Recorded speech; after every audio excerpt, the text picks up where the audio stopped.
You know the vibes. Shady gang, shady gang, shady gang.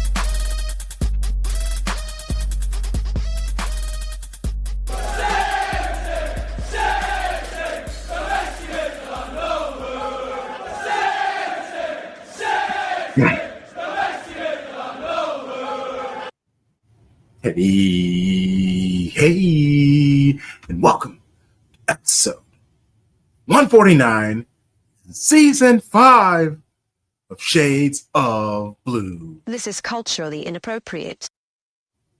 I like it, I love it, I want it. If you are watching part of the watch along on Sunday, you would know what that was for. We are the most comprehensive show about Manchester City, covering both the men's and women's game 6-point weekend. Spanning both sides of the Mason-Dixon line, we make an art over here. Capitalize the A. I am CrunkChocolate. I'm here with my show bros, Sharpie Charlie, Tarik. Tom, I'm gonna be here. We love you, show bro. How's it going? How you doing? How you doing? This is an unfamiliar feeling. I can't remember. I think it's been since December that we've had teams win in the same weekend. So this feels amazing. For those on video, we are back in color after, wearing black for the last couple shows. So it's good to be bright again, man. It feels good. Skies are blue. So specifically, December 4th, Man City defeated Nottingham Forest 3-0. December 4th, 2024.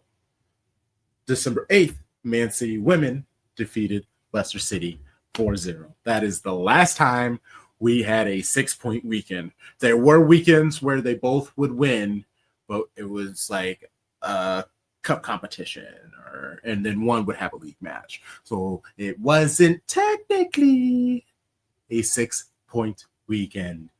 Look at us, just winners in color. This is so nice. We love to see it. See us in 4K now, clearly. Oh my gosh. Shout out to the producer, the third child, for our new intro. If you're watching on YouTube, like the video, hit that thumbs up. Leave a comment on what you thought on the episode. Let's say you're listening on our podcast, Spotify, Apple Podcasts, Good Pods, whatever podcasting app that's out there. If you can rate, if you can review, please do that. It gets our podcast to other most dope football lovers. And that's just great. We're a fantastic community. No matter who we support, we just happen to support the best team in the land in all the world. 5 stars, say something nice. If that's free, that's a free way to help the podcast. Say you want to toss a little to us financially. $6 a month can get you an extra 20 plus hours of content. And it's not just city based. We have our match preview series where we bring on people who talk about both city men and women. For Napoli, I'm bringing on Rafa of the Napoli Rant podcast to talk about Napoli. I just had a conversation today with Lauren from Gold Diggers and Hometown Glory about Tottenham women. And in a couple of days, Gabby from Shirtless Plantain Show will be joining us to talk about Arsenal. Then we had Eric Wall on last week to talk about Kansas City football culture, and the NWSL altogether. And later this week, we will have on 50 Plus Donor to talk some German football. whatever they say it. I'll figure it out. That's my first question I'll be asking them. How do you guys say football? But yeah, for $6 a month, you can get all those fantastic things. Check the episode description. It's right there. Help a little podcast out. Get some great content. Oh, and today's episode, where's that button? We got plenty to talk about, plenty to discuss. Baby Blue Baddies beat down Brighton. What do we think about that? They have another match this week. Tottenham preview. Trying to mix it up. Preview and predictions. Then the Manchester Derby. We got Napoli. We got Arsenal. Shock all and applause if we have enough time. Plenty to get to. So let's do it, shall we?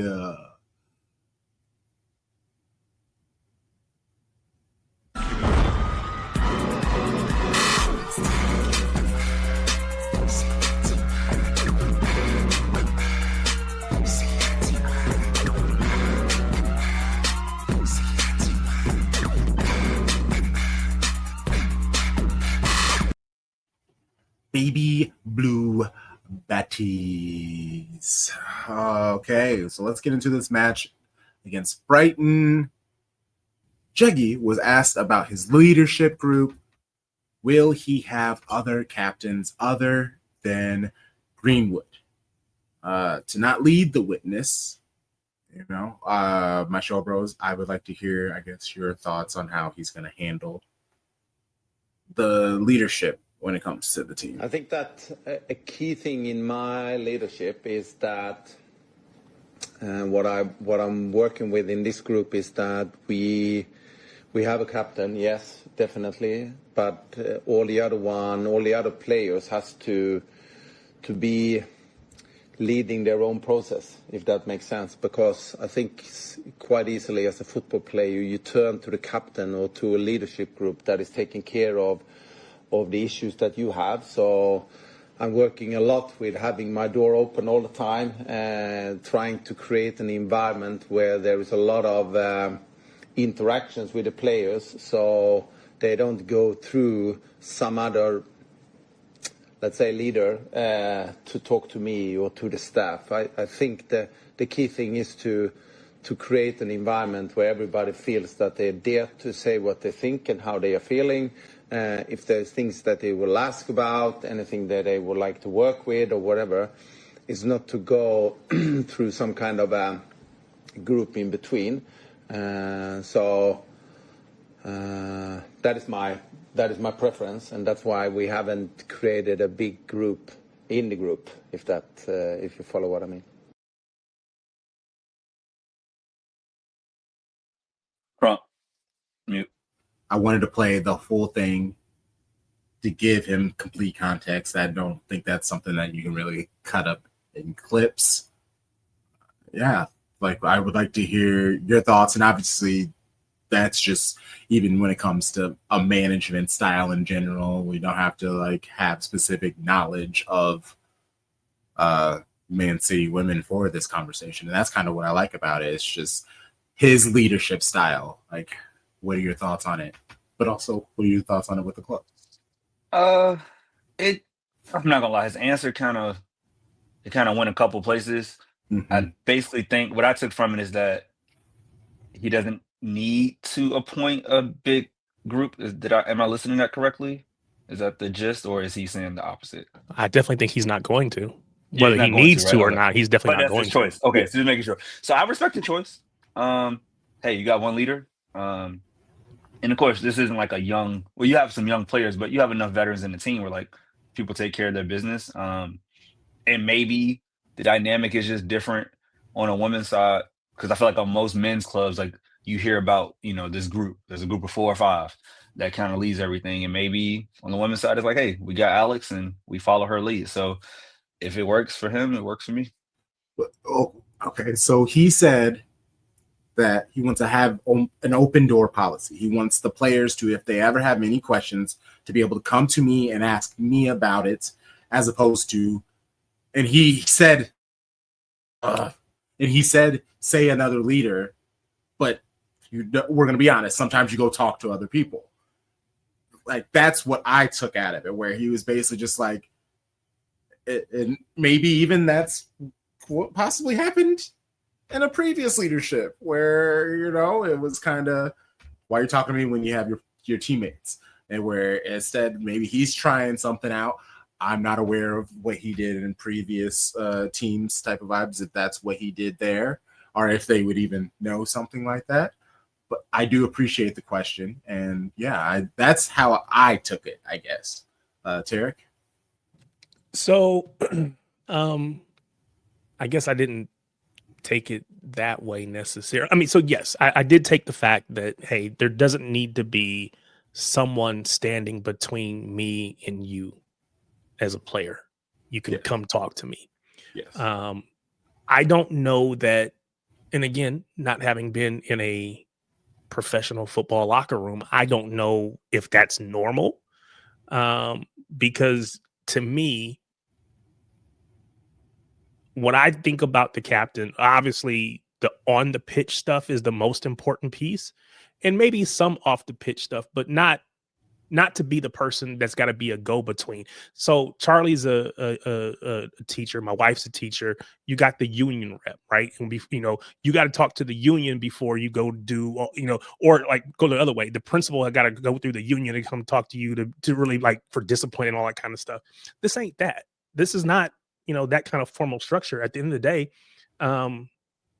if there was any coach, and maybe you'll tell me that this is how Pep runs it, and I'll look stupid. But I just think that any coach, any manager, any leader in general that says you can't come talk to me is kind of silly. This isn't the military. My dad was in the military. This isn't the chain of command. You got to go talk to this person before you come talk to me. Now, again, as a leader, if, let's say, this is really getting off football, but as a manager, right? If I manage your manager, so I'm 2 levels above you, and you come to me with a problem, I might ask you, have you talked to your manager about it before? Because again, that's their job to deal with those kinds of things. And I want to give them an opportunity to do their job, right? I don't want you to just come to me because maybe we have a prior friendship or relationship or whatever, right? So I don't want to be standing in the way of them doing their job. On the flip side, if there's an issue, it's an open door. It should always be that. To me, that just seems silly to have to say. But again, not everybody runs companies or manages in any one way. So maybe it doesn't need to be said. Maybe this is a situation that's come up in football in general, or specifically with the Manchester City period, men, women, boys, girls, academy. I don't know, but it just seems silly. I think probably more teams than we give credit for have, like, their 1 or 2 captain, the captain and vice captain. Yeah. Not 5 like City. We have typically had a bigger group. Yeah. But I think a lot of clubs, like I heard somebody talking about Liverpool the other day, and it was like, oh, it's no big deal if Kirkez has to come off because you just bring in our vice captain, bring in Robertson, right? He's the vice captain. I believe Van Dijk is the captain, right? He's the captain. Here's your vice captain. That's it. Ain't nobody else. And maybe in times past, maybe that's how we would have led our squad or our team. So I don't know what's right, wrong, or indifferent, but to say I want to have an open door policy feels unnecessary unless there are prior issues that I'm just not privy to. Yeah. And this is something I'm interested in because I brought this up last episode about, like, the difference in this manager compared to someone like Gareth Taylor. It might not be so much the tactical side. It might be the things that are off the pitch, right? And so if you're in the interview process and you're talking to, our sporting director, and it really comes down to, like, truly player management at this point, maybe it is like, hey, this group feels better when they do have that direct access to a manager versus it being more closed off. Who knows? I'm just speculating. Yes, no. Maybe it's a possible reason why. And also through his own experiences being a manager over, decades, it's like, hey, like, this works well. And when I can just talk to you, like Tarik brought up me being a teacher, it feels really different and when you're in a school where you have a relationship with a principal than when you don't. Because if I got a relationship with a principal, I may not get everything I want, but at least I know I'm going to be heard, and that's all you can ask for. But if you don't even think you can get an audience to that principal, they're too busy, they're never around, then you just like, dang, like don't nobody care about me. So it definitely has a positive. And hey man, if it keeps leading to wins, keep it up, keep that door open. What I will say, sorry, I was just going to say that real quick, because I think you're going to have a really good point, and I just like the way that everybody has. We can all see it in a different way, because even the whole. I love how Tarik, you were almost like saying that it's an open door policy that's redundant. Like you're the manager, everybody should feel comfortable going to you. Why in big 2025? If you don't got an open door policy, what are we doing? I mean, any manager, again, when you was a manager in the 60s and the 70s, even the 80s and 90s probably would have been one thing, but not in big 2025. You can't do that. But what I will say though is, if you only have one player that's your captain, what happens when that player gets hurt? What happens when you want to rotate that player? What happens when anything and that player's not on the pitch? So now you no longer have a voice that is qualified to speak to the rest of the group. Somebody has to be able to say, hey, they just scored. That's ridiculous. Let's get together. Let's huddle up real quick. We got to be better. And not be like, who are you to tell me what to do? You know, when I was a kid, my best friend, he had a little sister. It was like, I had 2 brothers. He had 3 brothers, 2 brothers, and then he had a little sister. She was the only girl in this, big group of best friends. And she used to always be trying to tell us what to do. And he'd just be like, well, who died and made you mama? Right. So it's like, you want to, when the player is talking crazy on the pitch, you be like, well, who died and made you the coach? Right. You don't get to tell me what to do. And so then now, because no one has been given that liberty to speak to you and call you out when I need to, I can buck up. But if I know at the end of the day, Virgil and Robertson, they gonna call me on the carpet if I'm wrong. Everybody can't do it, but there are people who are qualified to do it. So I do think you need to have at least 2, in case something goes on. Yeah, that's fair. I love this. Let's go. This is podcasting. And also I love that it didn't necessarily stay in the football conversation. Again, that's what podcasting is for, to, get bigger. Let's unpack some things. Okay. Yeah. But in the end, I like the idea that it could possibly be he's trying to create an environment where the women feel comfortable talking to him. But I could also see where if it's only Greenwood, granted, she does play like every game, but she will be benched. It could also be seen as controlling, like, why do you need to talk to anybody else? Talk to me. It's all very interesting. We'll see how things go and play. Everybody speaks very highly of him, and they do talk about the vibes, the energy, like how everyone seems to be having fun. That is something that all the players have specifically been mentioning. And so that's why I just thought it was very interesting, especially that he was asked that. They were just like, hey, we noticed there's only one captain. Why aren't there anymore? So that's what made me be like, oh, this is something. this is something, or it could end up becoming something. I could have this conversation all day because this is kind of what I do. But again, if I'm Charlie's principal, and I'm constantly, well, don't go talk to the union. Come talk to me. Come talk to me. It almost feels like, well, why don't you want me to exercise my right to go talk to the union? Why do you want to keep me away from, whatever? So I just think, and again, this is not the same because it's or at least I don't believe it's the same. I don't know what the responsibilities of captain are, but it doesn't feel the same. But I think you have to be careful when you try to keep people from going to others, and it's just I don't know. Anyway, we'll stop talking about this. And even another player who could be a co-captain, but I guess maybe even a co-captain needs to be someone who possibly does come off the bench or doesn't play consistently. Either way, Yui Hasegawa. I'm just trying to lead in and talk about Yui Hasegawa. Jeggy was asked on her. Basically, we've seen her playing more forward, getting in those attacking spaces. Is that purposeful? I think she's a very clever football player. She's very good in making herself available.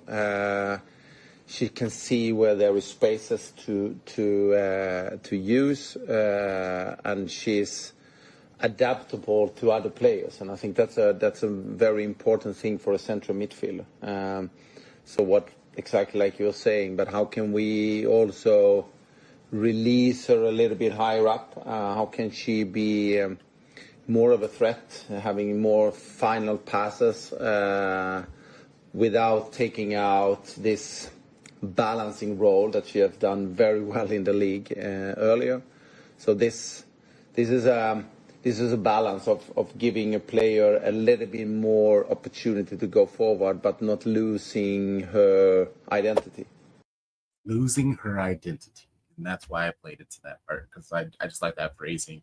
I love it. We've seen it. There have been many of the conversations. Tom has said so many times the position she plays for Man City is not the team she plays for her national team. Why is she not doing that? Now, here's where she's able to do both, and we reap the benefits of it in this match. Yeah, I'm just super excited because this is going to force people to talk about Yui more. Like the streets know about Yui. The people who know ball, they give Yui all of the love. But it's like the everyday people where it's like, are they going to be bringing her up? Lauren, during a match preview about Tottenham women, she said, and I quote, Yui is the best midfielder in the league. We know this, but it's fantastic hearing other people giving Yui praise because her style, it's very much like a Rodri, where if you aren't watching game after game to just see how amazing they are in just the small things, you're not really going to give them credit. You're just like, why is everybody on this player? And this could be a chance for her to, get that love. I'm just super excited about it. Yui! And then before we get into the game, the starting 11 was Keating, Wahhabi, Greenwood, Pryor, Kasperai, Blinkilde, Brown. I guess she just dropped the Brown. It is long. Blinkilde is long enough to add Brown on it. Like, I love you both parents. I'm sorry. One of you guys have to go. Hasegawa, Hemp, Miedema, Benet, and Shaw. Fujino and Carolyn are on the bench. That made me super excited. God, I wish Tom was here because this is the question that I'm still gonna ask you guys, but I wanted to ask Tom this because Pryor was on the start. It was in the starting lineup. And we know how he feels about it. So I was just gonna try to lead him. I can take over right there. I got you. Okay, cool. I started this. I literally called her slow mo first. Go ahead, you got it. Yeah. Let me. You definitely did. You definitely did. But Tom Baum embodies the spirit of disliking her, where you do a nice job at just staying cool and calm. Of course, you crash out every now and then, and when you do, it's spectacular. But I can trigger Tom with this question. I was going to ask who was in the 11 that gave you the biggest feelings. So, like, I just kept it open, like whatever the feeling was.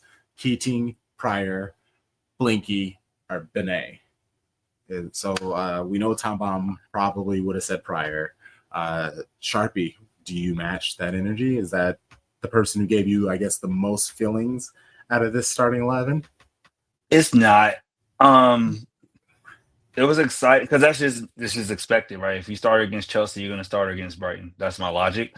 It was really cool that combo, right? The young combo of Benet and Blakinde, BB. The BBs. I really like that because it's like, okay, let's give these players some run. They're clearly doing the right things in training. One we brought in last year. She's grown up.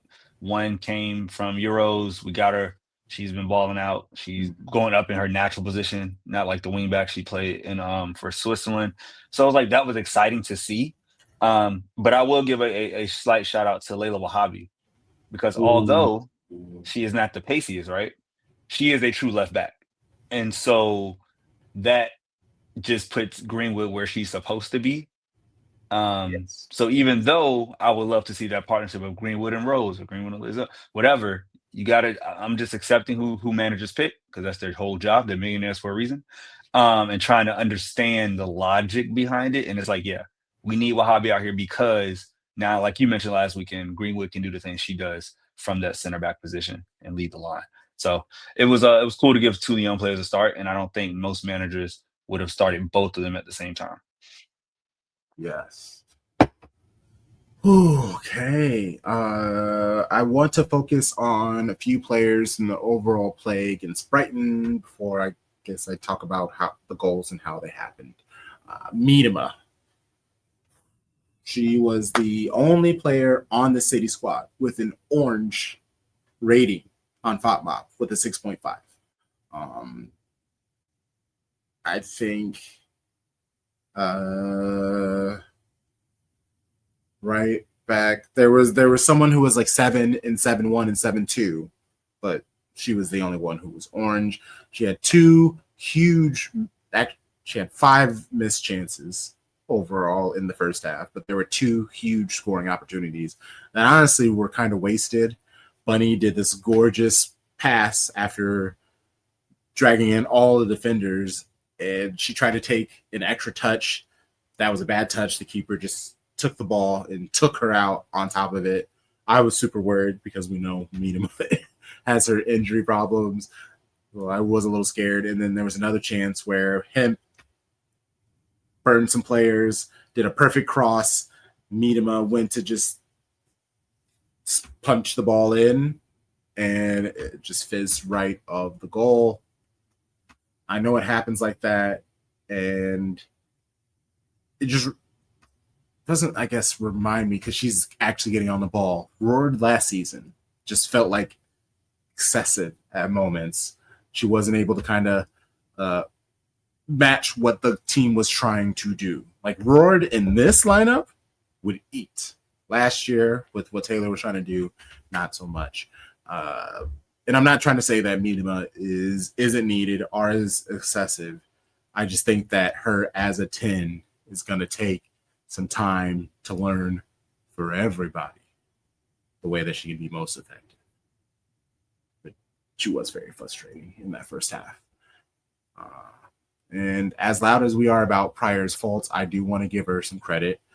Greenwood and Kasperai next to her kind of lets her focus on the defending, because she doesn't have to be on the ball as much. And also having Keating in goal means that she can ping the ball around, and we don't necessarily have to play out the back every single time, which puts Pryor in a position that shows her weakness when there are players closing on her and she needs to kind of move the ball quickly. Aman Bene. Didn't we talk about her job at the Euros? She announced who she was. I thought she was going to be in the starting 11, mostly to help Viv, who last week, you could tell she was not having a fun time against Chelsea. All the tracking back she had to do, all the defense that she had to do, you could see she didn't really want to be back there and doing all those things. And then when City would get the ball, Viv is so far back. And again, speed is not her game. It takes her a little while to kind of get up there. It just wasn't, she wasn't effective. Again, she wasn't effective. But Bene on the ball was a joy to watch. She is rapid. She flies up the pitch. Like the idea of having Hemp, Carolyn, Fugino, Bene being wide players who love to embarrass defenders, and they have that unbelievable pace. You can't really double, triple team Bunny anymore, because that's really what happened for the last few years. People would just crowd around Bunny and be like, you guys do something. She is surrounded by amazing players who can hold their own and want to score, want to participate, want to embarrass the other team. Love it. I love it so much. I do have, I think this is, no, keep it moving. So now the goals. Fran Kirby. Want to shout out her. She was killing us in the first half. She brought the class, the calm, the direction for Brighton's attack. She was the one who started the break for Brighton's goal, and she laid it off to Agamane. Agamane cut in, took a shot with the right. Keating pushed the ball over. The poacher, Fran Kirby, she was the one that whenever City were almost about to take the ball or if they lost the ball, Frank Kirby was the one who was there in return and was able to pick the right player to start the counter. They lost her at halftime. I assume it was an injury because she was their best player and it makes no sense to take her off. I hope it is nothing serious because she has been dealing with injuries for a long time. But Shaw's diving header in the 58th minute. It was assisted by Wahhabi. It was perfect. Hemp taking up the ball, going up the pitch on the wide that we know where she's from on the left. Also, he moved Hemp back left instead of playing her on the right. He learned his mistake and he adjusted. Accountability. I love that. But what she does, he still kept that whole I want to move her centrally thing. She is too good of a player. He loves the word adaptable. He said that about Yui. He moved her inside. She drew in defenders because they have to run with her. Wahhabi, an open, tons of space. Well, went to Greenwood. Greenwood found Wahhabi. Wahhabi had plenty of time to just ping a perfect cross out to Bunny, who did what she did best. She's inevitable. A flying header. Just flew through the air, truly. Even Agamane, she had a moment where she couldn't get her head to the ball, but they both had kind of just like amazing moments of athleticism. It's just like, oh my God, I don't know if I could just blindly toss my body like that for a header. Like that's the thing where, like, Tarik, if you played football, like soccer, like what position would you play? Like, is it a striker? Could you see yourself doing that, like going for a diving header? Like, No, yeah. I've told you before. I'm a point guard at heart. I'm a 10. I'm a 10. I'm getting on the ball, contributing, distributing the ball, setting up my teammates. That's who I am at my core. I'm a point guard in basketball. So I think I would be a 10 or I'd be in the midfield for sure. Hey, I mean, Foden, when we get to the men, Foden, he had a header. So, I mean, you could do better. So I'll tell you this. I haven't played at a high level, so I don't know what that would be like. I will tell you as a parent, you're always concerned because, again, the whole CTE and all this other stuff. And then every time you go up for a header, somebody else is going up with you. And usually when you see somebody get a concussion, a lot of times it's because they bumped somebody else's head, not because they headed the ball, unless you just weren't ready for it. If you can see it coming and kind of set yourself, you're typically fine. But you talked about Bunny flying through the air. It's when you run into somebody else that's when you kind of have more issues than anything Sharpie, else, could you see yourself doing a Bunny Shaw diving header for a goal? Like, is that in you? No, if Tarik, I heard him say that he's more of the point guard. I'm more of the 3 and D player.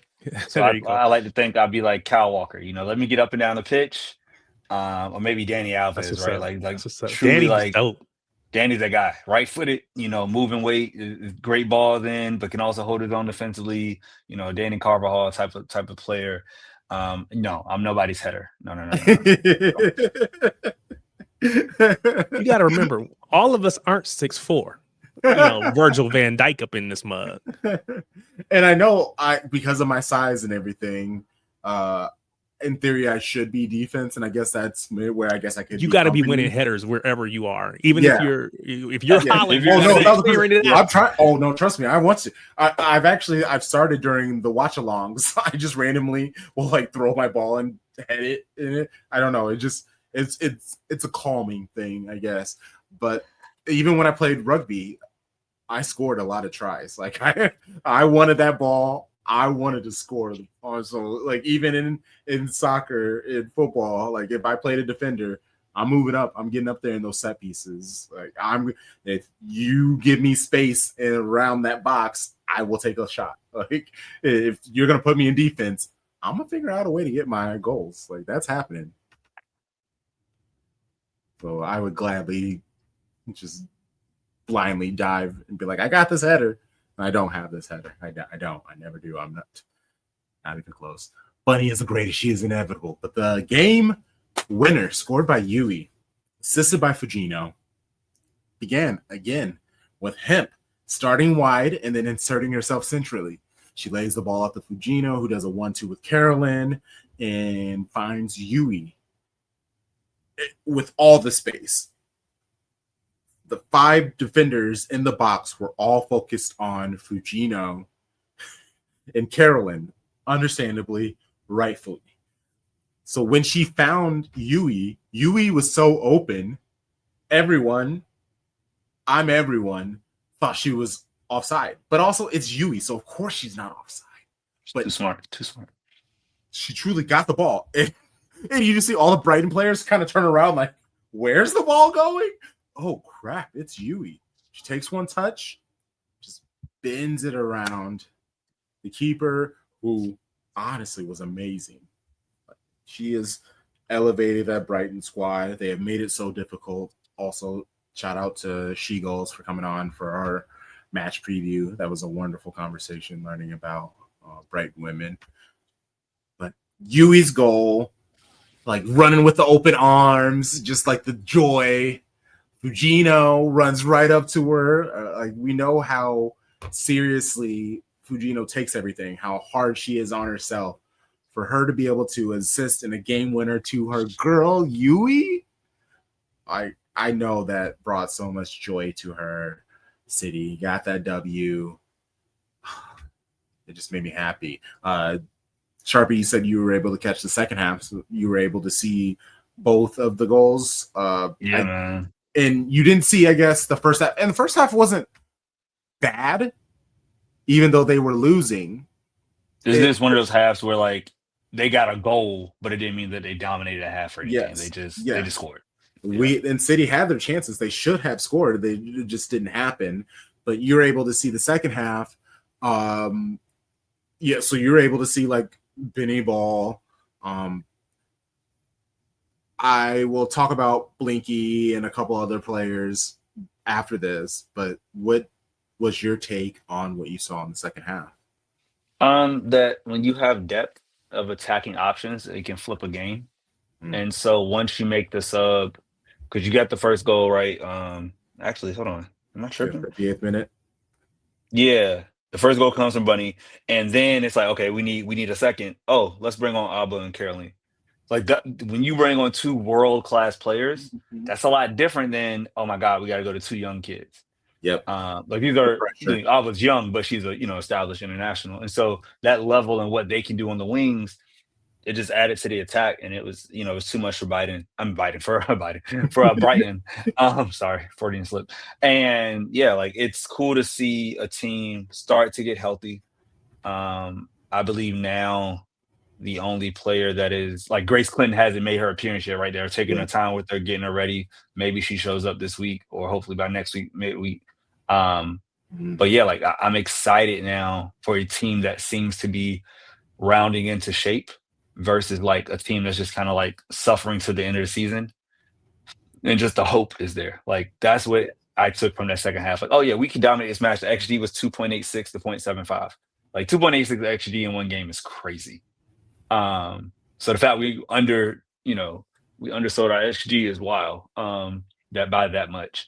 So it's very, very heartening, and I'm very excited because again, there are only so many clubs that are as good as Chelsea, and I think it's just Arsenal. So like other in the other 18 matches of the season, or that's two. Sorry, yeah, another 18 matches. I take us against everybody else, right? Like I think we're clearly the third best club with the possibility of challenging them. When everybody's fully fit. So I like where we are. Yes. And that was the big thing. It's being able to see players like Fujino and Carolyn coming off the bench. That was very obvious when City played Chelsea last week, was just the difference, the quality of player that was coming off the bench. It just was tough and frustrating. After the match, Jay said that he was very proud of the ladies in staying patient, playing their game, knowing that if they just kept doing their thing, they were able to pull through, get that W. Let's go. So now they move on to Tottenham.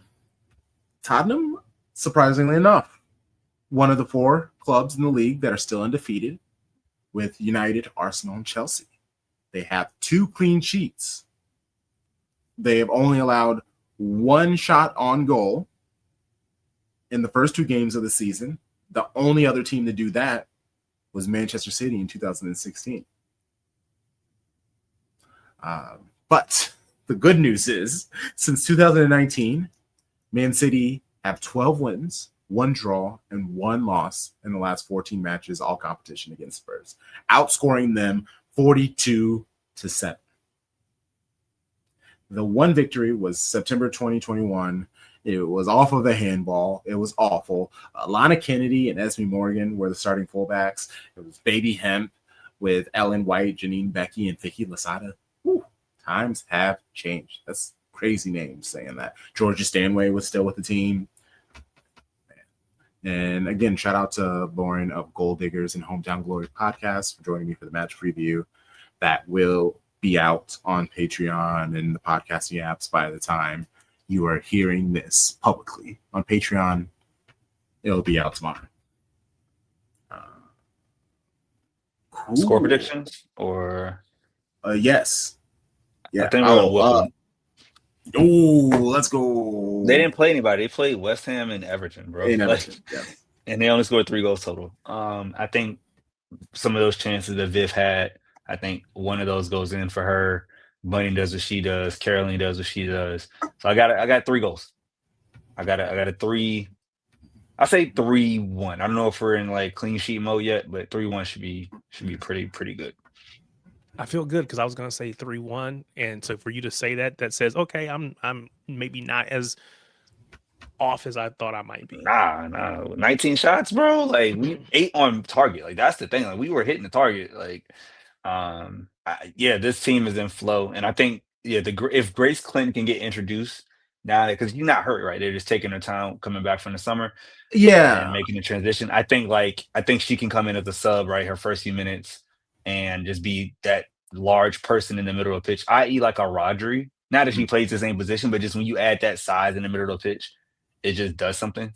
I'm really excited to see our team have like 5 quality subs off the bench, just 5 options that are just ready. Like that's whoo, what a time. Yeah, especially after seeing Benet do her thing, Blinky ball out. Like she very Rico Lewis-ish, where she would get the ball, like just quick move, shuffle, move the ball over, keep things flowing. Before anybody could get a step close to her, the ball was out. The ball was moving. Her last appearance, she still seemed a little skittish. People were kind of tossing her off the ball. She was able to kind of show her ability. If she's able to grow that passing range because of her size and everything, you can just kind of elevate that to another just amazing Man City tiny human being, David Silva. I'm I went from being kind of worried about Blinky to now all of a sudden being like, oh, she can take on the world. She did great. Yeah, she killed it. Okay. Did you get your score prediction? Maybe you did. I just didn't. Oh no, I didn't. I think 5. For some reason, they have defenders missing. A lot of them are still away from injuries. They only added 2 players. City have scored A lot 3 of on them. A lot, yeah. you heard the difference. So like, yeah, I'm hopeful. I think. Can I make a point real quick? Oh, please go, please. Just because I did this in class today. So today is September 15th as we record, which is the start of Hispanic Heritage Month. And did you know that Brazilians are Latino? Didn't really think about it, but because Latino represents that you're from Latin America, which is anywhere in Central and South America, from Mexico down, but they're not Hispanic because they speak Portuguese. Just want to put it out there. Shout out to Carolyn. Just want to give her some love. Hey, anytime. So this is what I wanted to do, and you brought up Carolyn because I wanted to know, because she came off the bench. Cool. Yes. If our squad is completely and totally healthy, and again, now I'm including, again, completely and totally healthy means Mary Fowler's available, all of that. What is if sticking with that 4-2-3-1 formation? Let's do it. Let's do it. I can tell you it's Bunny Shaw at the top. Yes. In the striker. One of your center backs is Alex Greenwood. Yes. Yep. One of your midfielders is Yui Hasegawa. Now tell me the rest. Of course. Tell me the rest. And then we got Kasparai on the right. That's the guaranteed right back. Guaranteed right back. Okay. And then Lauren Hemp is guaranteed as the left back. Should she be if everybody's healthy? Are you saying that? Okay. Sorry, left wing. Yeah, I did say left back. Left wing. Yeah. Those 5 are the best players on the team. Okay. For me, and this is where Crunk, I want to see your first 2 options. I'm gonna go. So can we go across the back? Yeah, back. Where are you gonna go? I'm gonna go. No, that's fine. Back is easy. I'll go Wahhabi. Yes. And I think for best player in that position, it should be Jade Rose. But we got Wahhabi, Jade Rose, Greenwood, and Kasparai on the right. Okay, and that's our back. And the only reason why I differ, I think it's Bex. And it's just for now. Why? Hold on. You said Bex? Yeah, I've been calling her Bex for so long. One second. Rebecca Knack. Oh, Knack. Oh, she's hurt. I forget about her. Yeah, yes. Okay. If she was healthy, yes, she would be the partner to the Greenwood. That's fair. Yes, but I think Jade Rose over Jade Rose. I know that she came in really hyped. She's still very young. So I think by the end of the season, Knack is the one. Yeah, Knack. Right. Yeah. So I think Greenwood, Knack, Wahhabi, and Kasparai. Okay. Now I would take Keating as the keeper over Yamashita. Oh, I was gonna say keeper. Yes. Okay. That's y'all know I love Keating, so I'm good with that. That's what's. But we got 3 spots left. We got 2 midfield spots and a right wing. So in the midfield, we're going with the it's 2 double and pivot, then okay. So the double pivot we got is Yui in our double pivot. Yui and Loman. Yeah. Loman for you. Loman. Yeah. Yeah, and then I'm gonna say because one is a natural midfielder and one is not, and the other is not. Wait, Loman didn't get in the game. Was she hurt? Anyways, I didn't even think about that. Anyway, sorry, I forgot about her. No, I would say Loman is a double pivot with Yui, and give me Grace Clinton as the 10 over Viz because she's actually a midfielder and is an 8 with legs. So, is there any thought? Sorry, go ahead. That's for me. What would you do? Go for it. I was gonna say go ahead. I was just gonna say it's Viv only because she was given the number, but I do think that. No, it's not what the manager would think. Would you put? Who would we do as the best? I would probably. That's probably where I'd cram Carolyn in. Okay, I put her there. Let her play the 10. Yeah. That'd be dangerous. Good Lord, that'd be dangerous. Is there? So I haven't seen as much of Carolyn, so maybe I'm missing here.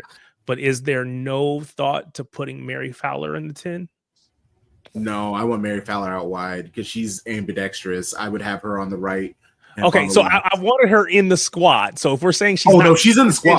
She's all right, absolutely okay. Yeah. So you're saying Carolyn, you said, who did you say again, Sharpie? I would put Grace Clinton as a 10. Yeah. Grace Clinton. All So, right, and I'm putting Carolyn as my right winger, and you want so right winger is the only position left at this point, right? Yeah. So you're saying who? This is where we split. He would have Mary Fowler as the right wing because he would have Carolyn at the 10. Yeah. I would have Carolyn at the right wing because I have Grace Clinton at the 10. Yeah. Wow. Because I feel like Mary Fowler was so good. Oh, she's a beast. She may not be able to find a spot in our normal, like our starting 11. Wow. And I think, well, that's the thing. Like there's an argument that she's better than Caroline or whatever, right? Like you could say that, or you could easily make the argument in my regard that Caroline is more explosive. She's got like more, I feel like straight dynamic pace. Mm-hmm. Her pace and dribbling, I think, is better. I think I don't know. It's just like an edge she plays with, and maybe Fowler just plays more under control, and so like she uses her athleticism. But for me, like I'm always go with the bigger athlete when I'm out there. Like I want that explosion. We go back to the days of Sane and Sterling. Like, give me my wingers that are powerful, and we can figure the. And Mary's an athlete. Don't get me wrong, but it's just. I think there's just a little bit difference with Caroline. It's a great problem to have if we get them all healthy. It really is. If we can get our best, 15 outfielders healthy, and the manager has to make decisions. Now you're like, oh, that triple sub at 68th minute. Wow.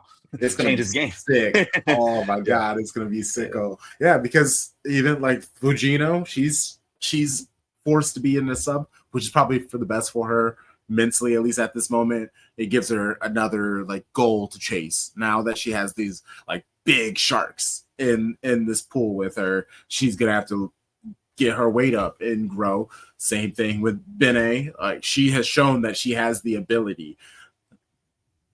There were multiple times she had 2 or 3 defenders around her, and she just did like a little dribble, a little shimmy, and then all of a sudden she was running up the pitch. I was incredibly impressed with her. Her second half was a lot different than the first, but that comes with age. It's going to be inconsistent. Yeah. I know we got to get to the men because we actually just we talk about the women so long. But I know, right? I think it's important thing like with Chelsea women, they have players that are true international starters that struggle for game time for them. Like that is how deep that team is. That's the depth you need in the WSL. Like you have to have a squad of ballers. You don't have too much time for those. Oh, she's a young player. She just got a call up. No. You're wasting a spot. Like the competition and training, because there's so few matches, right? You're talking about 22 versus 38. Like every match means so much. You need to be hitting on all cylinders. So for us and credit to the front office, right, for going out and making these deals. You've seen the squad be reshaped in 2 seasons. Yes. This was not the team that started 2023 at all. And so many changes, so much young, vibrant talent. Like I feel like when we healthy, we can go at Chelsea and Arsenal. We just got to be healthy. That's it. I love it. Actually, why am I saying I love it? I like it. I love it. I want it. Let's go. Man City men. Let's talk about this game against United. Last week, we talked about Ederson and the others leaving, and it kind of is unfortunate.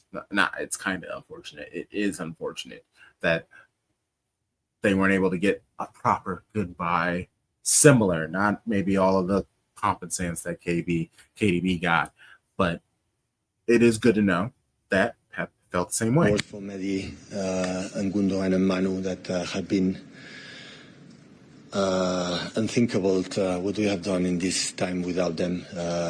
Eddie helped us to create a special way. Have been our keeper for the best decade for this club. Gundo the same, one of the best signs when I arrived. How smart, intelligent players, and Manu for different reasons.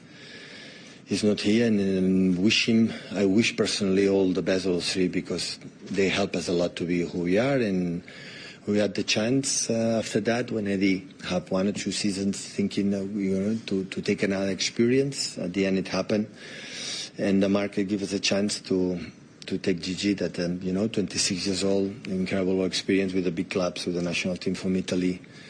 And yeah, we are looking forward to help them and do it. The love that Pep showed was nice, but did you hear Pep say, for a year or two, we were thinking about getting rid of Ederson. He said, moving to another personality. We knew that though. Yes, but that was talk. It wasn't Pep admitting to it. He would always say, Ederson is my number one. He's my number one. He's my guy.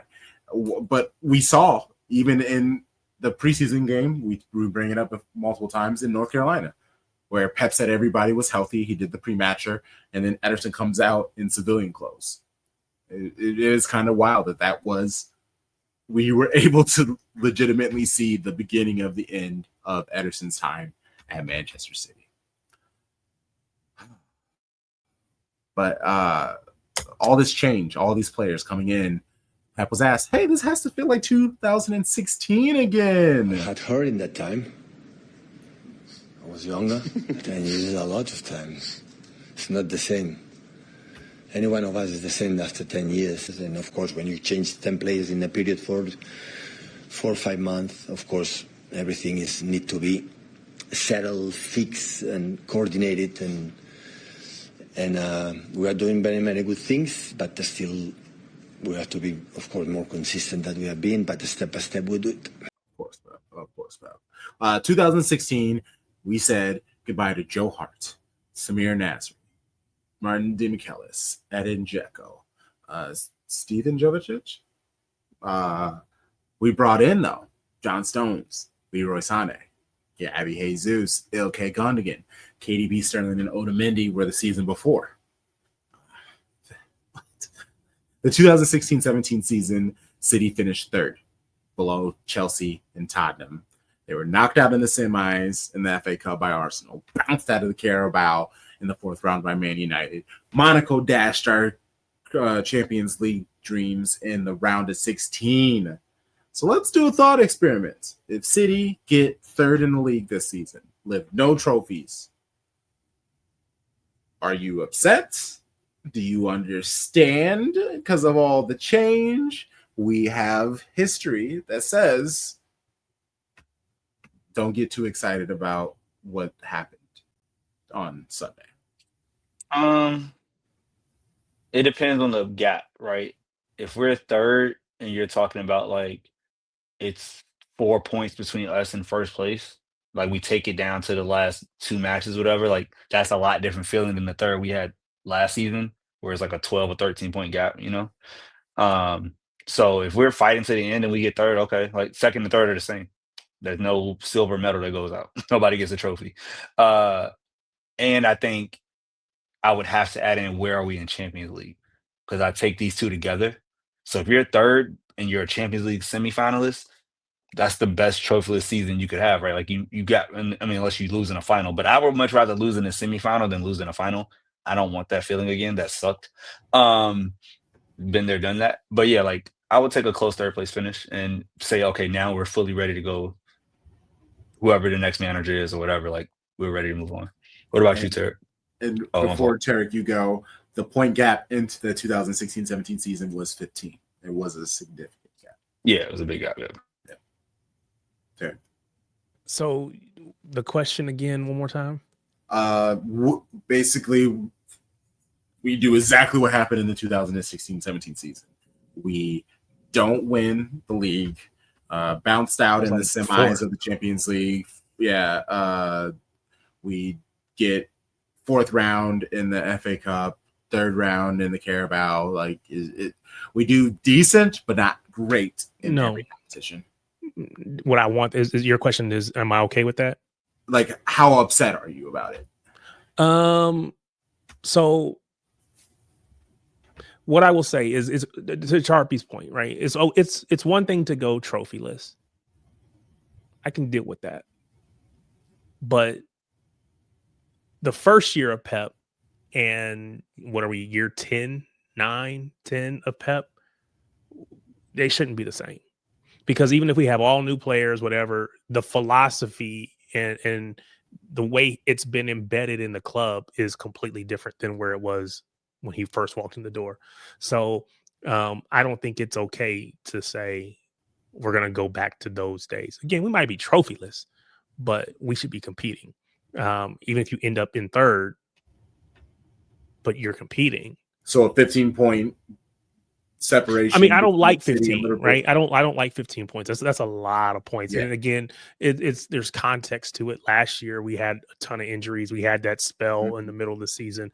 So we were close to the second place team, but it was a big gap between us and the first place team. You tolerate some of those things with context, but in general, no, 15 points is not really acceptable. 8, 9, okay, it is what it is, but 15's a lot. 15's a lot. And then like Sharpie said, you want to be competing in those other competitions. So I think, yeah, if we're not doing that, then yeah, it's a frustrating end of the season. Now, at the end of the day, I mean, we've seen us win everything. And you know that you can't win everything every single year, even though we've done a very good job of doing that. There's going to be some years when we're not going to win anything, and I'm going to have to be okay with that. But I've been spoiled, and I don't ever want to get used to not getting trophies. It can happen, but I don't want to get used to it. That's fair. I proclaim, I put up a discussion item here, a vote. Can we start to care about the Carabao again? Thank you. Because for this reason, it's clearly the least important trophy, right? Yep. But yeah, if but it's you the first can one. get it, it's the first one. It is something, and it's like, hey, we won something. Like you can always say you weren't trophyless. It's not Community Shield, right? Like we know it doesn't change anything if you've come in fourth in the PL. But if you get third in a tight race and you got a Carabao with a good run in the FA Cup, like I want it to be acceptable to say, hey, we won a Carabao Cup. It's not our goal. Sure. It's not primary. We care about the cup. No. Let's go. So we accept the cup. We accept. Yeah, no, I think okay. So. I think think like Jose Mourinho, Pep, and at least the two of them. They always wanted to win that because that set the tone for the rest of the season. Yeah. It produces that hunger in the team. Hey, we got one trophy. Let's go get one more. Let's go get one more. Let's go get the next one. So I think that they always used it in that way. So I was never like, I guess for me, when I say I don't care about it, is because listen, here's 3 years of we can only win. No. I mean, we can only win like so many trophies in a row, and so many trophies. I gotta put it at the bottom, and at some point, I gotta prioritize. I don't care about that one. Go give me all the rest of them. Yeah. We're having a conversation right now. We're having a conversation about what if we're not going to win the PL. We're not going to win the Champions League. We may not win the FA Cup. I gotta win something. So yeah, I want to win that. Yes, absolutely. Yeah. Okay, but just making sure we all agree. Okay. If I'm competing for those other three, and my lineup gets tight because we got some injuries, you got to rotate. You push that one on. Let somebody else have that one. Let's go get these. That's how I'm gonna feel about it. Okay, just make of course, right? That's not a priority. If you got a big weekend match against Chelsea on the weekend and you got Carabao, we're not out here trying to say like Huddersfield Town, you get the best 11. No. You get who we get sure. You, and then whatever. We know they're never going to get the best 11. Yeah, until you get to like the semifinals. Like that's when you're like, okay, let's go. Like Holland's definitely resting for sure. Yeah. So okay, how he gonna rest? Gonna play up there because ain't no Mukasa, somebody who cares? Ain't no Marmouche. No, Mukasa did ball out last year. False nine game. We'll figure somebody. But Oscar Bob, there you go. Hey, good. Big Bob, there you go. Okay. This is nice. This is fun. Donnarumma at City. Pep was asked about the difference of abilities between him and Ederson.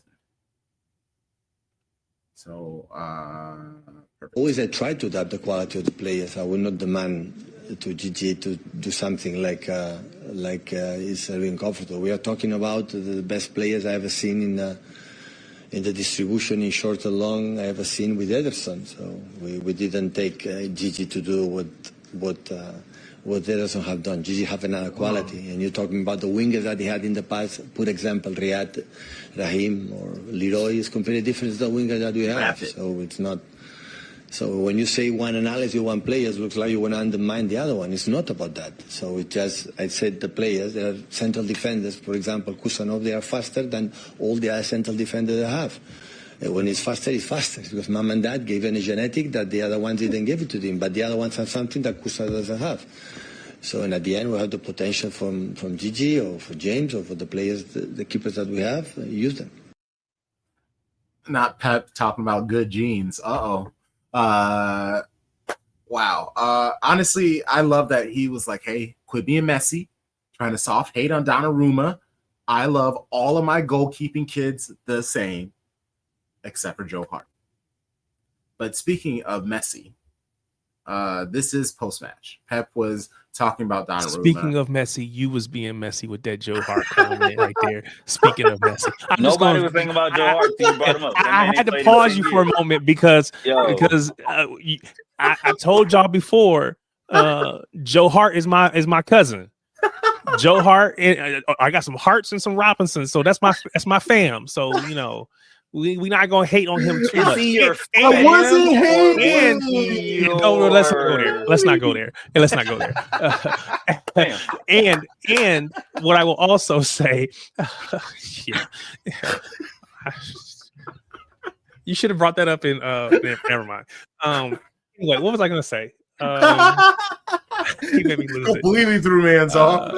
I'm sorry. You were just saying, like, talking about Joe Hart, he was being messy. Oh no, I was gonna say, and the only other thing is like when you get them out in the, on not in social media, but just like in the media in general, man's reps the club very hard. So he's actually the best one. Yes. Not the best one because I'm being the worst. But again, Needham is for these shows. This is for fun. I'm gonna clip it. I trust me. I'm gonna clip me being awful and having people lose their shit on me because it's funny. Are you gonna clip Charlie asking me if he was, no, I'm cutting that out.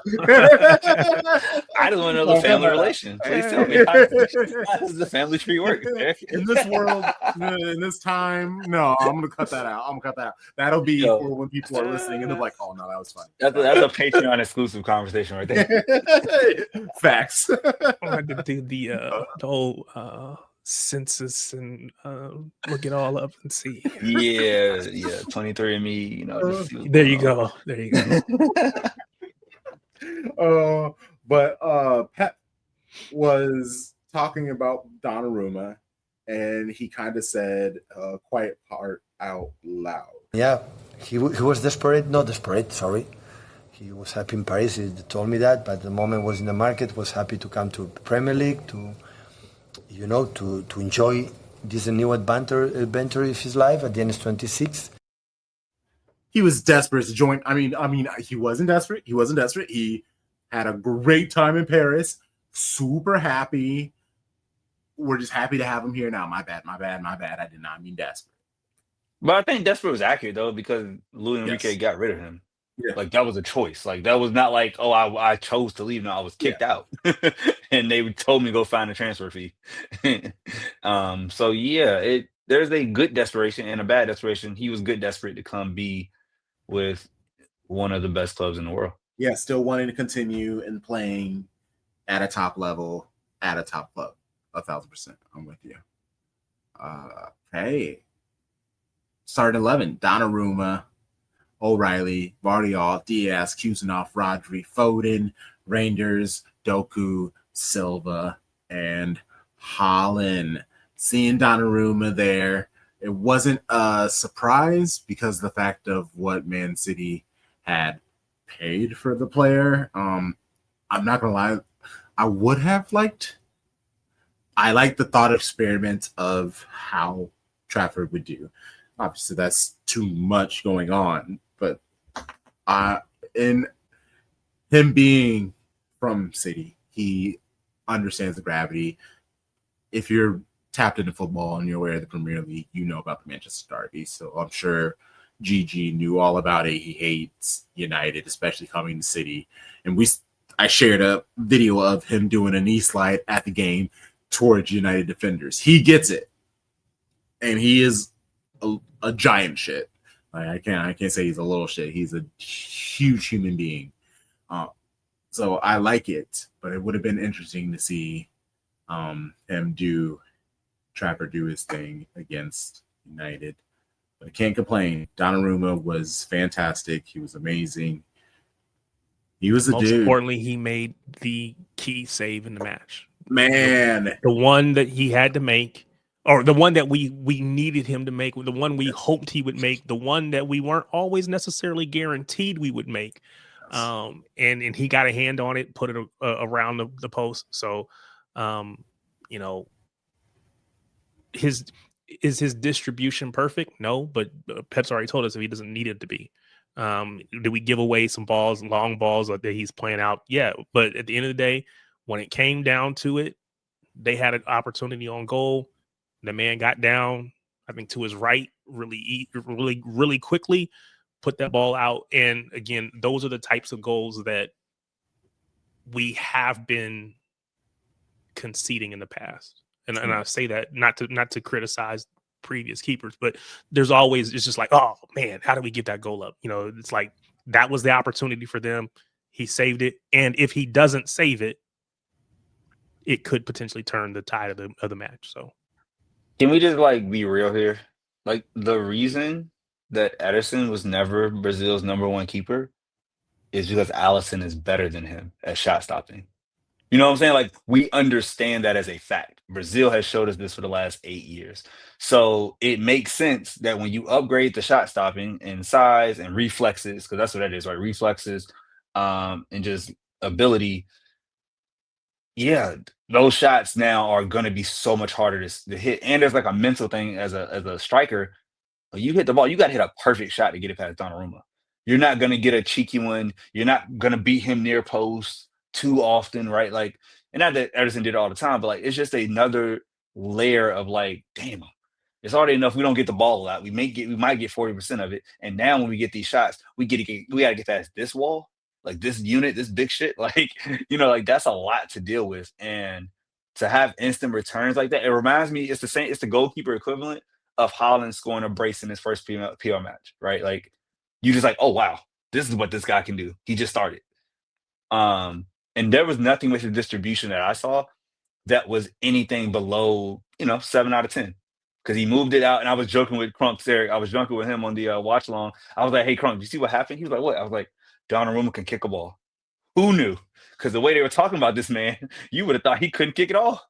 Like, he was deficient in kicking. It's like, no, he's just not Ederson, and that's okay. We can figure this out. Yeah, I think that's the key. It's just not Ederson, right? I was thinking specifically about a long ball that he played out to the left wing. It's probably off of a goal kick. He plays it out to the left wing, and we've seen Ederson drop that. It's kind of like a quarterback. You can throw that pass on that back shoulder, and it dropped it right in there. Ederson's been able to keep that ball in bounds. A couple of them went out of bounds because it's like, I'm trying to play it out there. I'd rather it go out of bounds than, whatever. So then they just throw it back in. We can play defense. But that's what I was talking about. But again, those are small things. They don't, again, what you gain in, and it's always a trade-off. What you gain in the shot stopping is more than what you lose, at least to this point that we've seen, is more than what you would lose on the distribution and the build-up play. Yeah. And we can end the Donnarumma chat on Pep talking about him. Très bien. C'est good. C'est joli. He played really good. In the corners, I know it's dangerous, and especially in the save, and everyone remember Mbemo. And I like the save, and after the reaction from Josko, from Ruben, from Rodri going there, and every player want to be loved. All of us, we want to be loved. And when a team share the good emotions together in good moments and bad moments, that start to be a good team. Those clearances from corners, Tarik, bro, have you ever seen a keeper hit the ball that far? Like, there was no second shot coming when he cleared that ball. I was like, whoa, I ain't seen this in ever as a City fan. And like, I know the conversation is he doesn't jump that high, but also when you're a humongous human being and you're damn near 8 foot with your arm length, you don't need to be able to jump that high. He was able to get to those balls every single time. Like you said, he swatted the fuck out of that ball. Like it was gone. It was almost like he kicked the ball. So I like it. I very much enjoy him and what he was able to do. I actually, hey, I'm just gonna continue being messy. If you watch the goal back, Bruno, the first goal. Sorry, if you watch the first goal back, Bruno is running with Foden while Doku's making his run while he's just frying the defenders. Oh, I loved it. He gets 2 chances at the ball, but on that second one, Bruno, who was running with Foden, stopped running with Foden, which allowed him time and space to head the ball in. Bruno was asked about the situation after the game. I was trying to press Rodri because the aim for the game was for one of the midfielders to jump on Rodri, one of defenders jumping on Foden. In the first moment where I can cover both, and then Lenny decides to come up. When I look at him, I see that he comes up, so I try to go a little bit more towards Rodri. Guardiola does a good pass to Foden, and Lenny was going backwards, and because of a miscommunication, we end up giving too much space for them to go up the pitch, and that's what I mean. I think when we go, we need to. The captain blamed Euro for this. He was like, I was doing my part. I saw Lenny come on. I left him to go to handle business, and he didn't handle business. You know, I think that back line, they need to be more aggressive and going for it. I mean, shameful for someone who's supposed to be a captain. I love it. I love it. That team is just so bad. He's supposed to be their best player, and you're blaming Euro, who actually had a really good game. We talked about it during the watch along. We're just like, hey, Euro's balling out. Dorgu's balling out. There are players on that squad that have talents. Yeah, it's just you got those bad vibes. You got Bruno over there blaming his teammates. Love it. I like it. I love it. Much more of it. Where are we going next, Crunk? Because I want to give Jeremy Doku some love. Oh, please. Let's go. Blessed Jeremy Doku. My man is out here balling for the Lord. And I love it. I love that he can walk in his faith and is proud of it. I love that when he gets on that pitch, he is free now. You can see, like, this is what we used to see with Pep players, and we used to give them time. Oh, my God. After 2 years with Pep, look at what happens. It's their third year. They're kicking on. They're figuring it out. It takes time, guys. And he's always had the ability. He didn't get better at dribbling overnight or any faster. It's just now you just play in the patterns more. You have more familiarity with Haaland, more familiarity with Foden. And the things he can do, literally nobody else on the team can do. Like, he is as exceptional as what he does as what Haaland is at goal scoring. Like, one is just goal scoring, one is like the creation or, the separation or whatever. But like, he is so great at it. And then Phil's kind of like in the middle of both.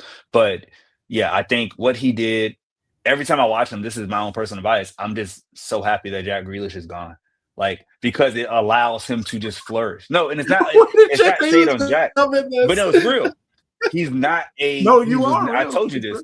He was never a winger. He was a midfielder playing that position. Now you have a true winger out there who can, and he did goals on both sides of the pitch, right? Left and right. He can go wherever.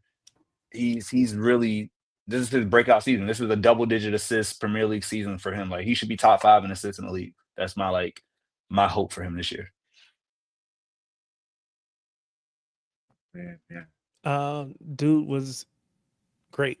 And I think the point about Grealish not being here and, quite honestly, Marmoush being hurt at the moment is he gets a consistent run of matches. There's really, I mean, you can play someone else on the left But if you're talking about who Pep has consistently played on the left, there is no one else. So he's going to be the first pick in that spot. And of course, there's going to be rotation and other players are going to come in and whatever, or maybe he'll come off early so he can save him for the next match or whatever. But this is his position to lock down right now. And so he doesn't have to look over his shoulder. He's always had to look over his shoulder. He doesn't have to do that. He can just go play, go be free, and show what you can do. And we'll see from there. But very excited because again, it puts a lot of it will never put the conversation to bed completely because people are always going to say, but at minimum for this week, people had to say the thing that I said he couldn't do, the thing that I said he couldn't do, he did. So you know what? Let me just give him some props. And again, next week, you go out and do what you do again. And again, maybe it's a goal, maybe it's an assist, maybe it's not, because again, you can't get those every single match. But just continue to play well. That's what I want to see for him. But great performance. So hope he continues. Doku did an interview with City post match and was asked, "Is this your best game ever?" And he said, "I guess because of the goals and assists, you can say that, but I believe you can have a great game without having goals and assists." Like he was kind of talking about the things that people are like hating on him about. He's like, I feel like I have had so many great games where that wasn't my task at that day on that game was to have goals, to have assists, but I was still able to do what I do. And it was very nice to hear from him to speak, but he was just talking about, hey, he also said when it came to Haaland, I've been able to watch him for years. I've been watching so much tape. I now know his runs that he does. I know where he wants the ball to go. Like, I have made the adjustments, like you said, Sharpie. After some time, I've been able to watch him enough that I know what to anticipate from him now, whereas in the past, I didn't. I love it. I love it. Growth. Like, just let people be them. See, Donnarumma, not Donnarumma. Yeah, we already talked about Donnarumma. He was fantastic. Kuznov at right back. He was great. Pep loved him there. He was asked if Kuznov is the new right back, and he was like, I mean, nobody can play every game, but I do like what he brings. His energy sometimes makes it difficult for him to make the right decision, but the way that he can close down space, his intensity, the way that he gets in tackles, Pep is a big fan of it. And it's no different than what we all say too, but it's great that Pep sees and understands that. Are we one step closer to the back line? I think we all want it, where we said we want Nuri, Vardiol. I think we have to get like Kuznov to the right back and maybe John Stones at center back. Like, that feels like where Pep is going to be leaning. I mean, well, I guess Ruben's going to be there. Sorry, Yeah, Ruben. Yeah, like, and he's good, right? He had a great. And that's game. fine. Yeah, that's fine. Yeah, as long as you got the cover of Vardiol, he's great. But yeah, like that's I'll take that back line about it. I mean, speaking of left back, like Nico O'Reilly didn't put a foot wrong. Yeah, like he's he had some great tackles against him. He started the move. He made the key pass that unlocked that move for Doku's second assist and Haaland's first goal. So like man, we're good. We are good. We're not great yet, right? We got development. We got to get people healthy, but we're good. We're a solidly good, really good side. And now it's like get the bodies back by the end of October, and let's kick on.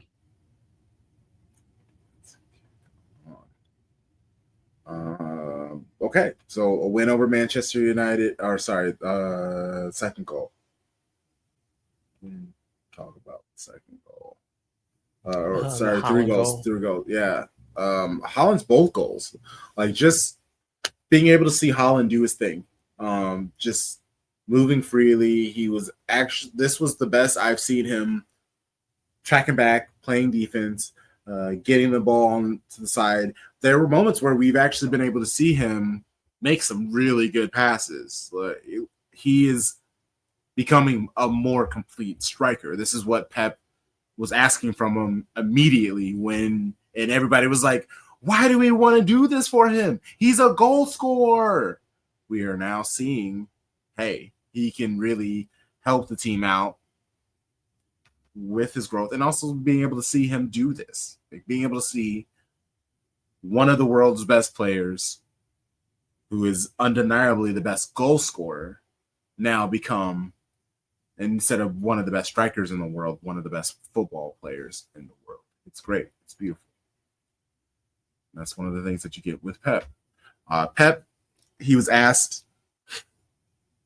if we can start going with the idea that City are fixed and they can go and make a run and they're back to their old.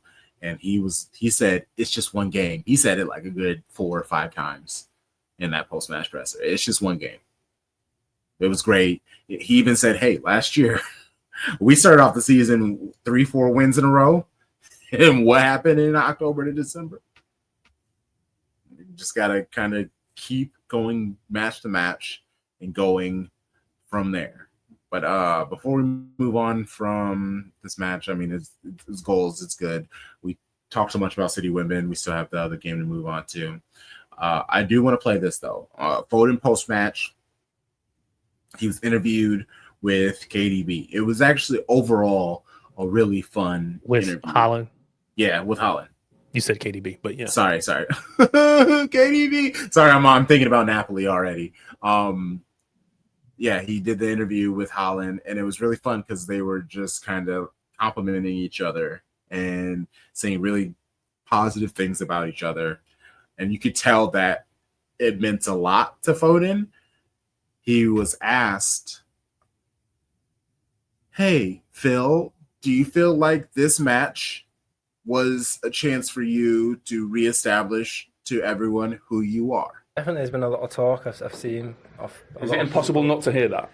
Yeah, it is impossible a bit. Everything I see at the moment is quite negative, but that's the world we're living when you're playing at the highest level, and Won't be tomorrow morning. you never know. But when you obviously come off winning the Player of the Season as well, the standards are higher, and I understand that. So it's about reading them comments and just trying to react the best I can and come back to my level. Yeah, and even Pep was like, last year, Foden wasn't able to play because of injuries and other things. It really does seem like, he admitted it, that this stuff is getting to him, and it's unfortunate to see. It's not surprising, but it's unfortunate. It's mental health, man. Like, mental health matters. And if you are at the height of your profession, people get built up to be torn down. He was a boyhood kid, the Stockport Iniesta. He came up, he became POI, won all the trophies. Okay, what's your next act? And that's the thing that I think has to be learned. Like, greatness is doing the same thing over and over again, like that consistency of excellence, which is why we marveled at Kevin De Bruyne, because when he was healthy, he never had a bad season. And so it's like to know your standard and to be able to reach it, and to get to the point of your life where, because he's younger than De Bruyne, but like you can ignore the social media talk. Like that's a skill. It takes a different type of kind of being, just letting the bullshit be to the side, right? Like, just let it be over there and let me just focus on what I can control. But if he knows that now and he's grown from it, we love a comeback story. I think that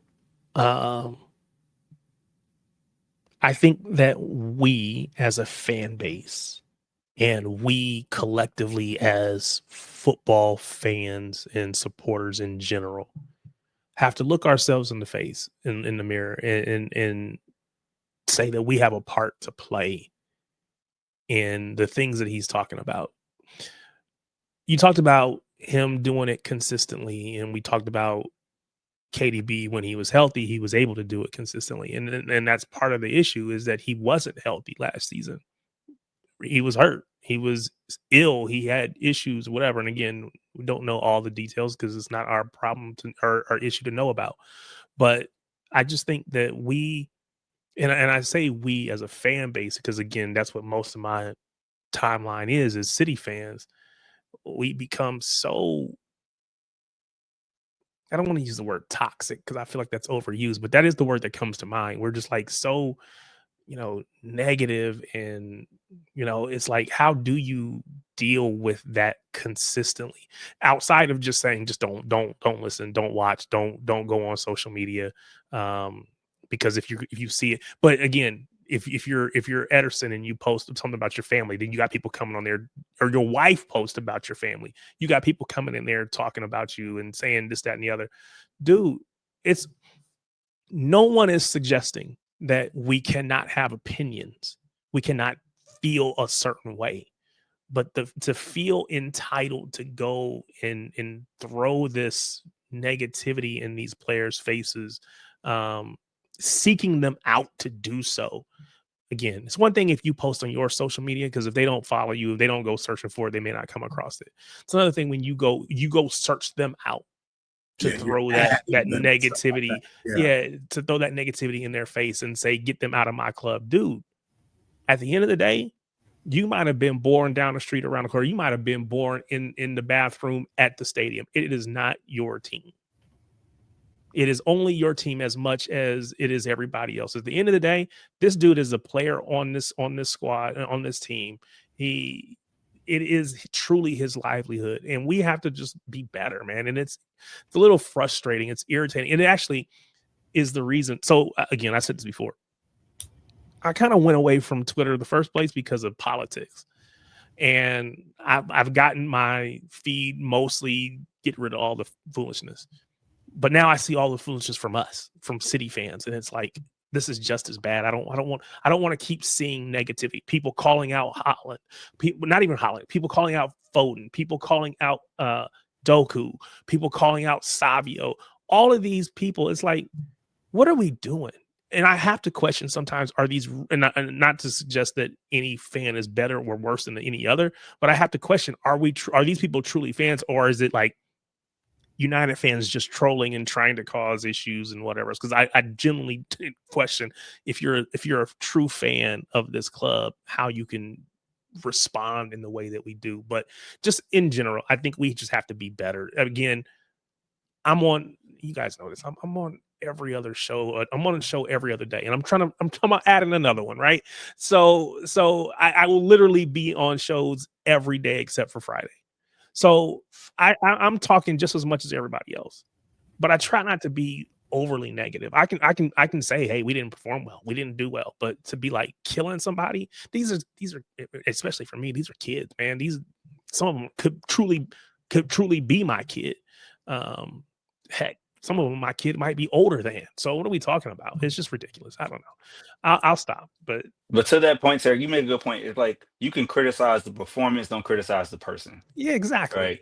Who you are, and like, do you care? I hate when people like criticize subjective things, like they didn't have the heart, they didn't try hard enough. Like, no, I think that athlete out there is giving their best, and maybe that day they just didn't have their best day, like, or they're in a rough stretch, they had a bad season. It doesn't take away what you did in the past. It doesn't control what's going to happen in your future. Now you just got to come back from that. And I think, like, when something in your life is so bad that this sport that we're supposed to love and support becomes something where you take out vitriol on the team you support. This isn't hating on another player. This isn't going at, Mo Salah or going at Virgil van Dijk. This is like, no, you're going at your own. That's a reflection of, who people are individually. Because these players are, this is their livelihood. This is what they love. They put their whole life into this. I doubt they're just out here, giving 40%. And that's my point. Again, nobody's perfect. So yeah, you know what? But I'm not going to question if they're trying. And I think the worst thing that happened is the fan base complained about Kyle Walker and ran him out of the club. So now it's like, if we can run him out, we can run the next player out. Now who else can we run out? Who else can we force out? Who else can we just dog out and they'll leave? Is it Akanji? Is it Ederson? Is it Doku? Who do I target? And I think people feel empowered to do that now because of what happened with Kyle. And I think the worst thing that could have happened for us as a club is Kyle picking up and leaving. Now, again, he probably had to do what he had to do for his own mental health. And some of that wasn't on pitch. It was other things going on around him. But I think that has contributed to this. So that's real. All right, we'll get out of here with these two quick preview score predictions. First is UCL versus Napoli Thursday night. We bring KDB back. I do. Can have he just be like, I got a niggle. I can't play against City. I know it's gonna be weird. It's gonna be weird. I got. But nothing is gonna stop him from playing in this match. Like he would probably play it if he even had a niggle, just because he wants to be able to do, even if he like came on as like a 20-minute sub. But I have Doku was asked about Katie. It's gonna feel a bit strange, of course. I came from national team playing with him again 1 week ago, so I think he will be happy to come back home. At the end of the day, we're not gonna show mercy. We want to win every game, so but I hope he enjoys coming here back, and we're just gonna recover now very well, and we're gonna be prepared for the game. Not gonna show any mercy. I love it. Man, it's yeah. So how are we feeling about this match? It's one of those things with the Champions League last year. City kind of talked light about this competition. They were like, we'll get to 15 points. It'll be light. It'll be easy. We'll move on to the next round. It took up to the last game, and City had to win, and some other things had to happen in order for City to continue in the competition. I am more hopeful on the season just because they know what to expect, and I do think the team overall is in a better position. What you got, Showbros? I'm nervous only because we got Arsenal right after. And like, which game is more important to me right now? It's Arsenal. Which game is more important to Pep? I hope it's Arsenal, but I don't know. He might want, like you say, he might put more into this because, like, hey, if we can get the 3 points now, that's huge for the league phase, and we can figure out Arsenal on Sunday with that quick turnaround. So yeah, so I'm gonna say I think we get a draw. I think a draw, 1-1 draw, tight. Conte can kind of play it close to the vest. Yeah, I agree completely. It's hard to predict this match without knowing what Pep's thinking is, because if you ask me, I would probably rotate and put the best. I would make sure I had my best available players ready to go for the Arsenal match. And then I would fill out this match's lineup with whatever's left. Not because I just think that the Arsenal match matters more, even if it's only one game out of 38. It is, as opposed to one game out of whatever the number is in the Champions League, like 8 or something like that. So from that standpoint, this match means more than the Arsenal match. But for me, that Arsenal match is the one I would prefer to win. But with not knowing how Pep's going to approach it, it's kind of hard to say. But I think it's probably a 2-1, 3-2 type match. Of course, I'm going to assume that we win it. As long as we win, I hope KDB kicks butt, right? Do his thing. Just as long as we win, I don't care. He can get 2 goals as long as we get 3. I really don't care. But we just got to win it. I hope we win it. But for me, it's about being ready for Arsenal. Yeah, and that is what I worry about. I can see a tight 1-goal win, draw. Those are exactly what I expect. For the sake of it, I won't say it'll be a draw. So I can see a 1-0, a 2-1. Yeah. But this game on Arsenal against Arsenal 3 days later, yippee! Then we always know how annoying it is to play Arsenal. They've made some great moves. They are set up for success, but we aren't seeing Arsenal flying. They are still just barely scoring goals, struggling mightily. We watched the same match against Forest because they look really good. Did you see that match? Yeah, I mean it's Forest. I'm not really okay. So what I will say is, yes, their defense always strong. Always they know where to be. They're able to move the ball up the pitch swiftly due to the players that they have. As a fucking monster, Madueke, great in one-on-ones. But in that final 20, they struggle, and I think it's more on Gyökeres. He is still very rough around the edges. And when it comes to scoring goals, he just needs to do exactly with the goals that he scored. He just needs to be in that box. Someone hit the ball to him perfectly, and he just knocked the ball into the net. I don't know. I'm more hopeful or optimistic about this game. I could actually see us winning by 2. So I'll just say that. Wow. We have a healthy difference of opinion. Wow.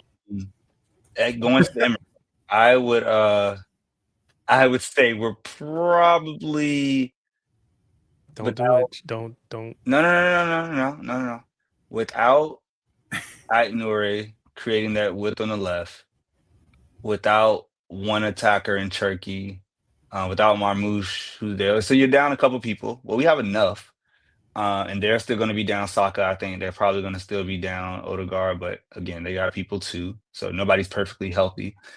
I'm going to say we gain a point. We're not going to lose 2. I think we gain a point. And I say we have a draw, and 2 draws for me with these 2 matchups on short rest for both of them. I will accept that. I will take that and move on. So I got draws. I'll say another 1-1 draw. I think it's going to be 2 tight matches. Yeah, I'm good with that as well. I will go. It's probably 1-1 because again their defense is pretty stingy. But just to mix it up, I'm gonna go 2-2. I do think it's a draw. Now again, I hope we spank them, but I'll take a draw and I'll go on my way. So let me ask this question: would you take right now today a draw? Me, yes. If you said that's the one, like, yes, I want to draw. Just a draw for a draw's sake, or it's like you take a draw. Would you take a draw right now today? If I offered you a draw against Arsenal, would you take the draw or would you take your chances? I took a chance. I'll take the draw because chances are we draw against them. So it's like, what are we taking? The chances are they could. It's just a sure shot instead of it being like a 60% chance. So if they come with that flying header on a set piece and they beat Donnarumma in the 85th minute and they end up winning, then you're gonna be like, I should have took that draw. I don't know. I'm back in the blues. I don't know that I would take the draw today because it's just like we were at the beginning of the season. It's too much. Too many games still left to play to be worried about it at this point. But if this was, I don't know, April, I might say something. Yeah. Different. Oh no, I would totally take the draw because City did that. They took the draw and then went on to win the league. And we killed Arsenal for coming to come to Etihad and playing for a draw, right? Yeah. So, but that was the different part of the year. Like so exactly. Later in the year. Yeah. So I don't know. And then they still have to. If you want to be the best, you got to beat the best, right? That's the statement. They still have to prove that they can beat whoever. In this case, Liverpool this season, us all the seasons before. They still have to prove that they can beat whoever that is. Whoever's the king of the mountain, they gotta try to take them down. Yeah. We were the king. We can be the king again. So I'm not too pressed, but I don't think I would take it right now. Not yet. Nah. Okay, cool. All right, show bros, great episode. Tarik, we'll start with you. Let people know where they can find you and the things that you do. Social media at Tarik Peterson, TarikPeterson, Tarik Peterson, pretty much anywhere. Catch me at Sharpie Charlie, X, Blue Sky, Instagram. And you can find me wherever at Shades of Blue and W is. So at Shades of Blue and W, TikTok, Instagram, Twitter, X, Blue Sky. We're out here. So yeah, check us out, rate, review, like, subscribe, check out our Patreon. Until next time, you know the vibes. Shady gang, shady gang, shady gang.